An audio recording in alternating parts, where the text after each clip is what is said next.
Gusto ba nimo nga mas limpyo ug confident imong piano playing? Sug dinhi. First, mouna ta sa C major scale, 1 octave, right hand.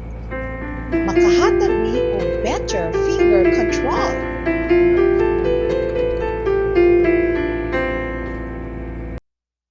Ug dinhi na pud ta sa left hand para mabalance ang strength sa duha ka kamot.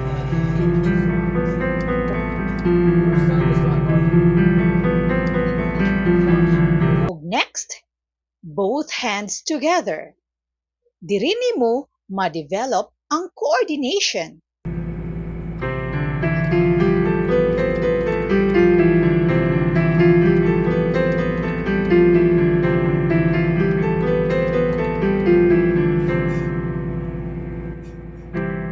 Karon, i-apply nato sa inversions.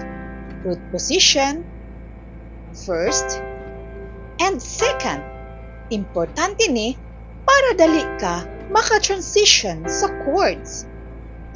Kung sige nimo ni i-practice, mas mahimong smooth imong playing, mas paspas ka, makakat-on og songs, ug mas confident imong mga kamot sa keyboard. Simple ra, pero powerful kaayo.